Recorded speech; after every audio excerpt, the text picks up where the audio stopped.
So today's Bible reading is from Matthew chapter 10, verses 34 to 39.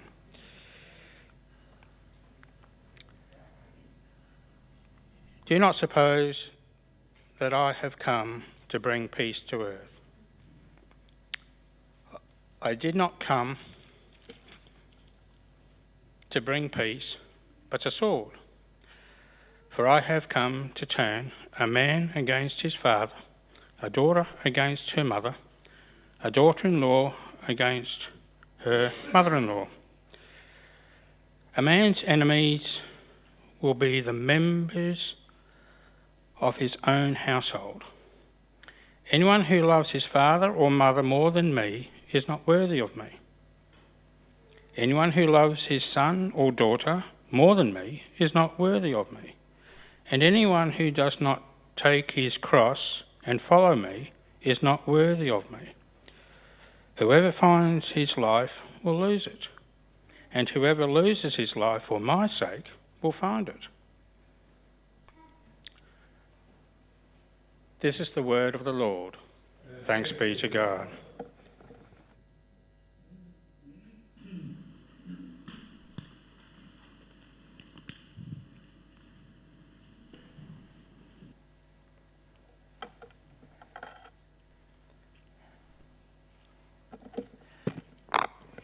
There's no doubt about it.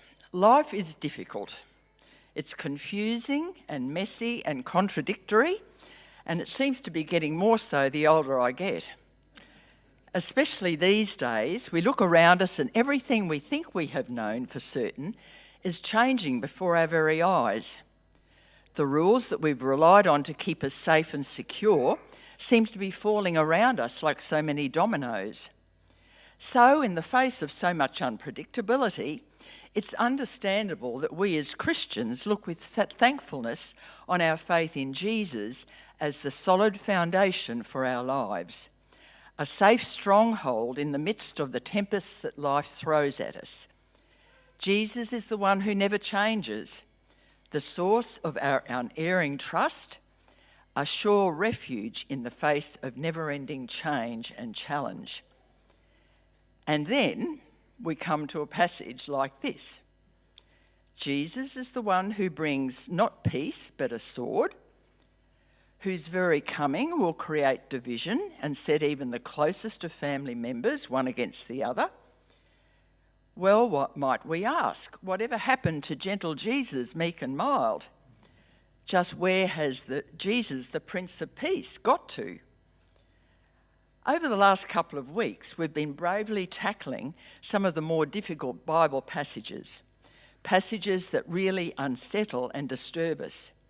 And we continue that today as we take a look at Matthew 10, 34 to 39, to see what sort of surprising dimensions of Jesus' message lie in store for us.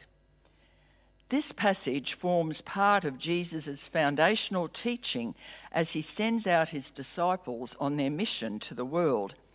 And so by extension, it's an integral part of Jesus' message to each and every one of us as to what we are to expect as we follow him on the path of discipleship. There can be no doubt that the imagery and language used here, bringing not peace but a sword, bringing discord, is and is meant to be unsettling and disturbing. It reminds us of other difficult passages such as Luke 14:26, when Jesus says that unless you hate your own mother and father and even your own life, you cannot be my disciple. The sword metaphor inevitably conjures up rather violent images of separation, a cleaving of one thing from another. The term hatred indicates a strong and undeniable emotion, often associated with violence and destruction. But how then are we to reconcile such images with the other aspects of Jesus' being and ministry? His compassion, his love, his forgiveness. After all, we recall how Jesus rebuked Peter in the Garden of Gethsemane when his foremost disciple pulled a sword and violently defended Jesus against those who would arrest him.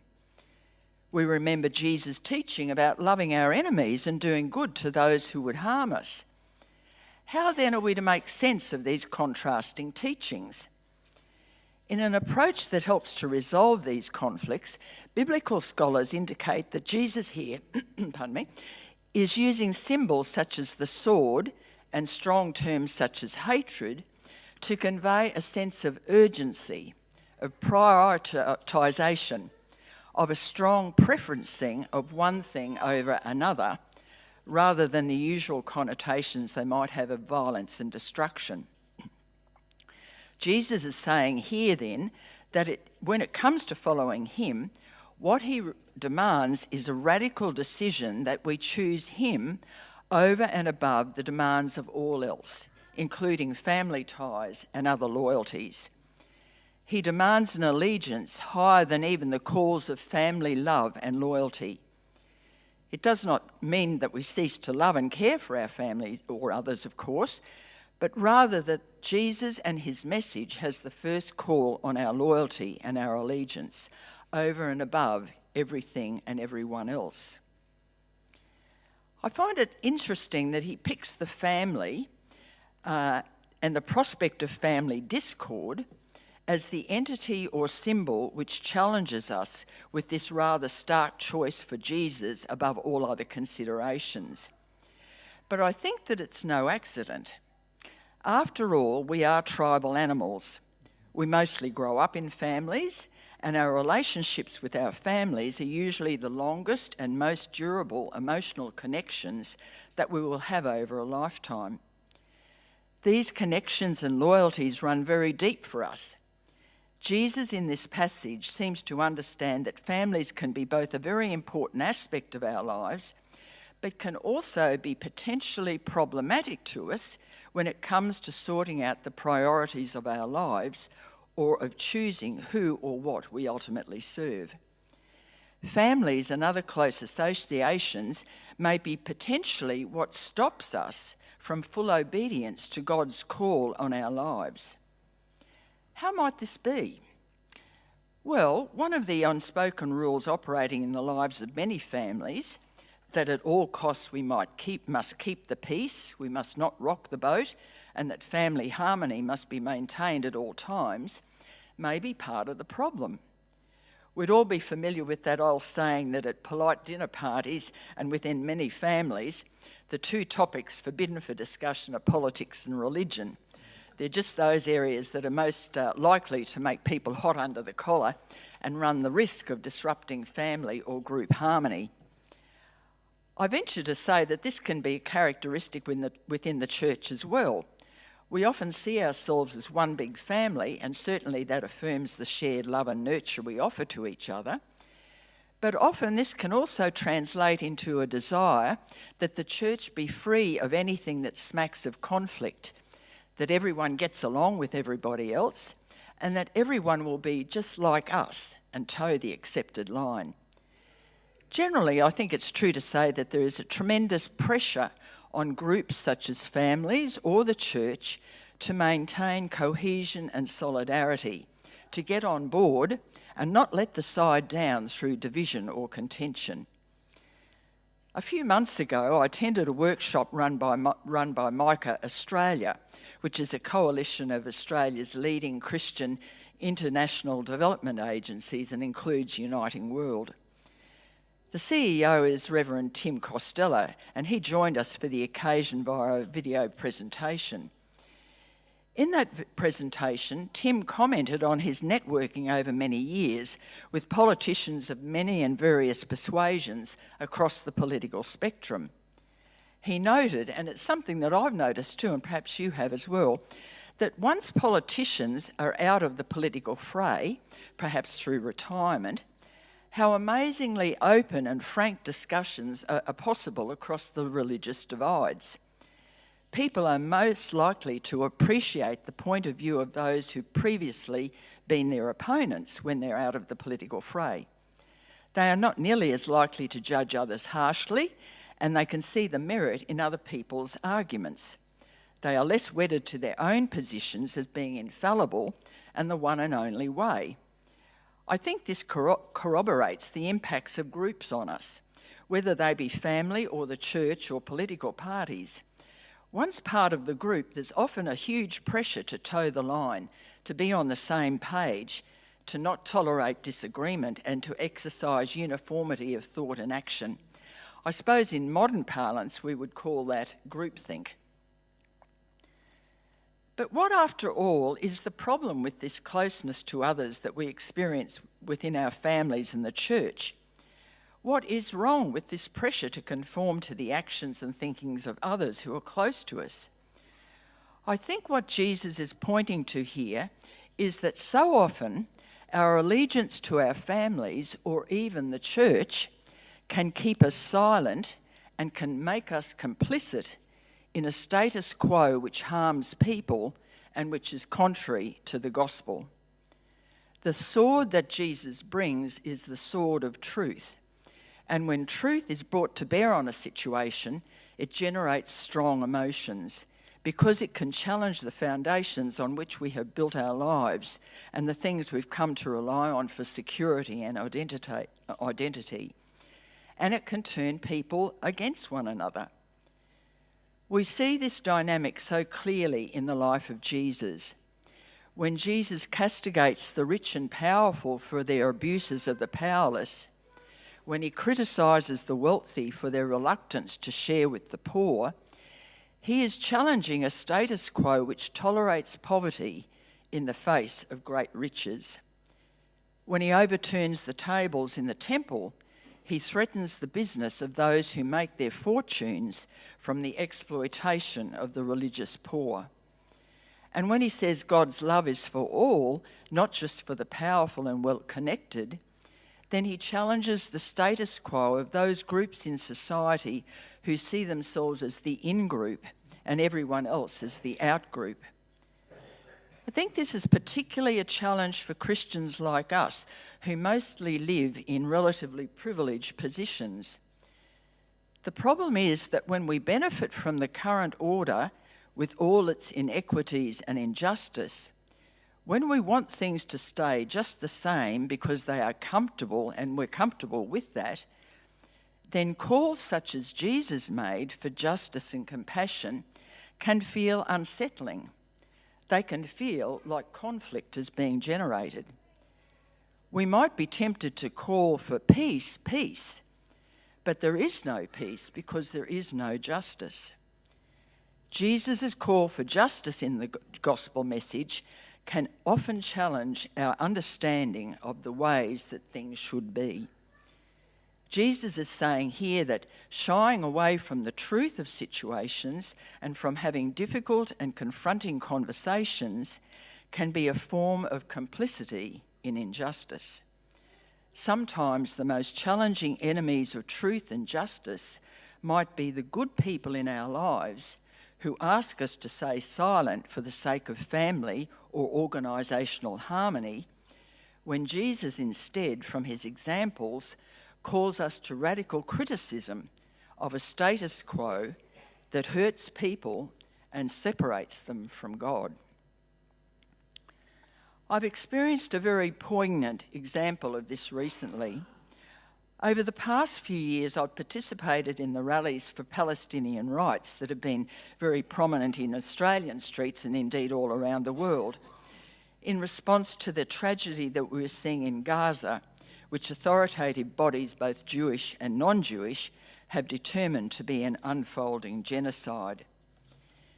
In response to the abominable atrocities committed by all sides in this terrible conflict, the movement is making the point that peace can only be achieved when there is justice for all, when Israelis and Palestinians can work towards a political solution that gives equal rights and responsibilities to all people.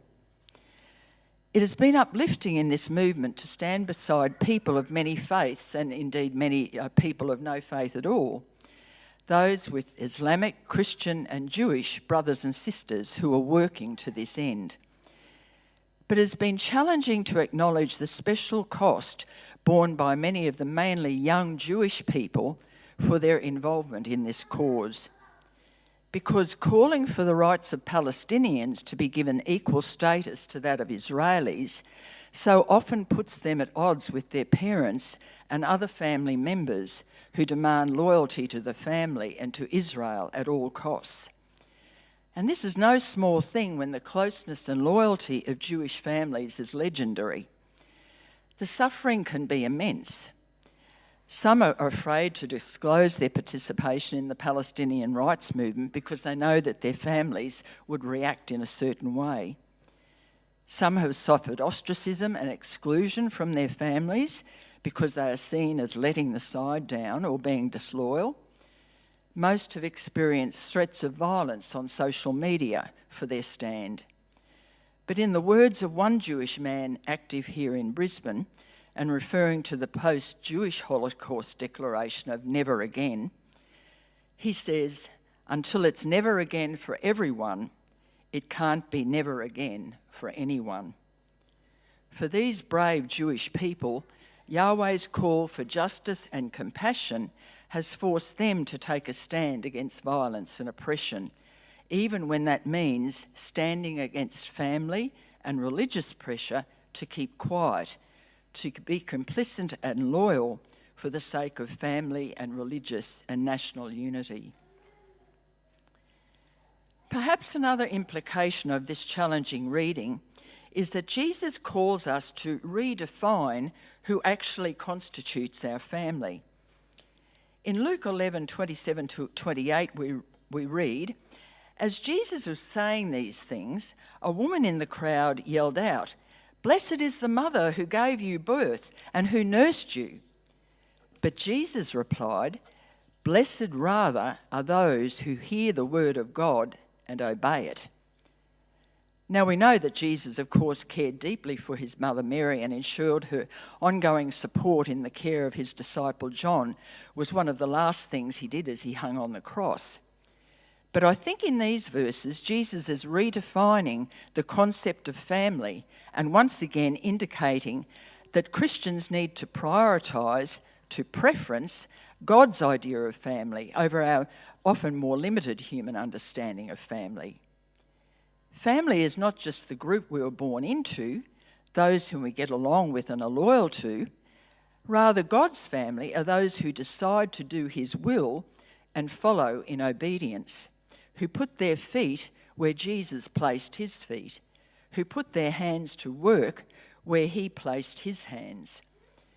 From the example of his life, we know that Jesus reached out beyond the comfortable circle of familiar family and friends, and instead also embraced those who were the outsiders, the poor, the lepers, the sinners, the tax collectors, the lame and the blind.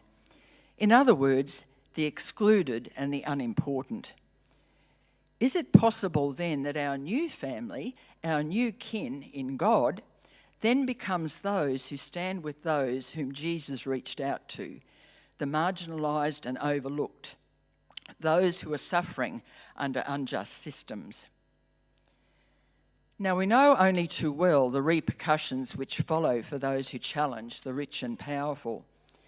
Anyone who prioritises the poor or stands with the downtrodden is liable to upset those in power because they question the status quo and so threaten the vested interests which so often characterise the power brokers in any society. In Jesus' day, the cross was a symbol of the fate which awaited those who stood against empire, against the might of the ruling powers. Jesus' death on the cross was a symbol as well as a grim result of his standing with those who suffer under unjust systems, an act of defiance from one who dared to extend his love not just to his biological family, but to all people, independent of their status. But of course, taking up the cross is not for Jesus alone. We are reminded that this challenging reading is set in the context of Jesus sending out his disciples out in their mission to the world, something that, of course, is our mission as well. Verses 38 and 39 remind us that whoever does not take up his cross and follow me is not worthy of me. Whoever finds their life will lose it, and whoever loses his life for my sake will find it. Once again, we're invited into the intriguing paradoxes that epitomises Jesus' life and message. He is saying that we find our lives not by clinging to a life of safety and security, but rather by pouring ourselves out for others. By letting go of our attachment to self-preservation, we instead find a more vibrant and meaningful life, defined by the values of God's upside-down kingdom, where the last shall be first and the first shall be last, and where the hungry are filled. Rather than living a hollow existence focused on pleasure and self-satisfaction, we're called to a life of meaning and significance, where the whole world is our family, and we participate in the glorious vision of embodying God's kingdom in many and various ways wherever we are. But such a life is not without its cost.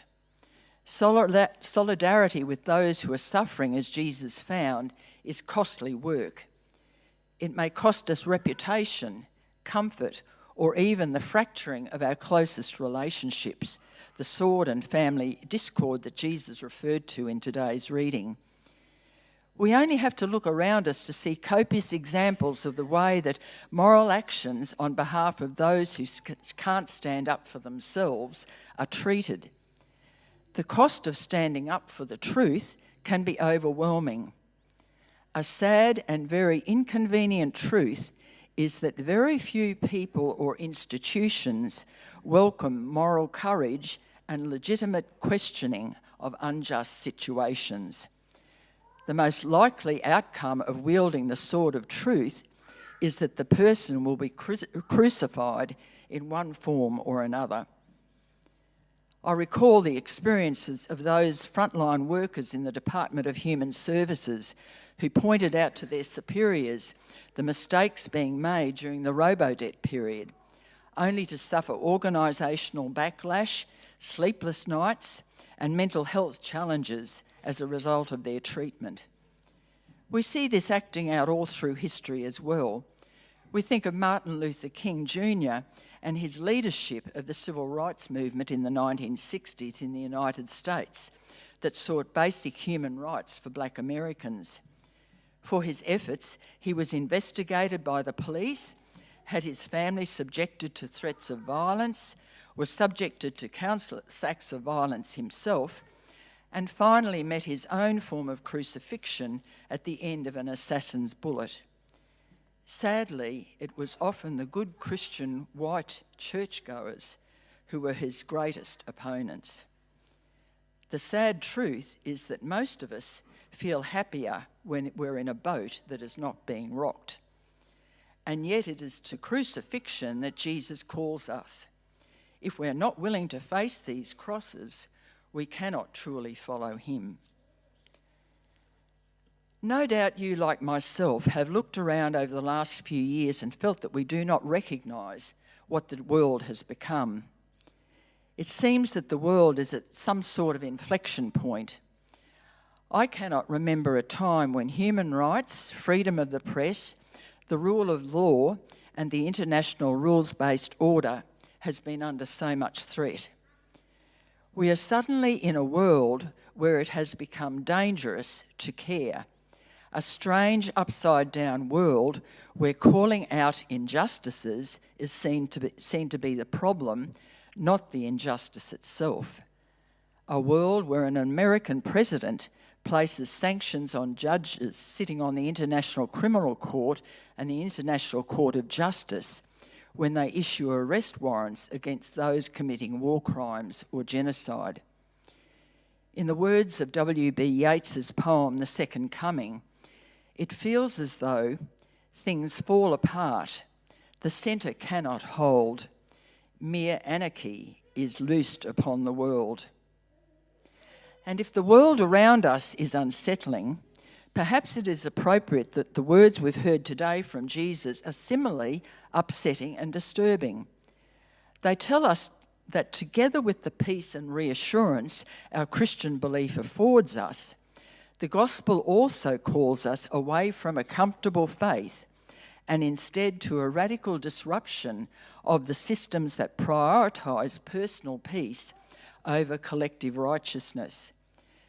Just as Jesus placed his feet amongst the poor and outcast in response to God's call, ex-slave Sojourner Truth worked for the abolition of slavery and for women's rights. Martin Luther King Jr. marched with and for African Americans, and Archbishop Oscar Romero of El Salvador was gunned down for condemning the gun violence and injustice in his country. The question raised for us today by these radical verses is, where are our feet to be found in the midst of the unjust systems and forms of oppression that we are all surrounded by? Where do we commit ourselves today to embody God's will on earth as it is in heaven? Amen.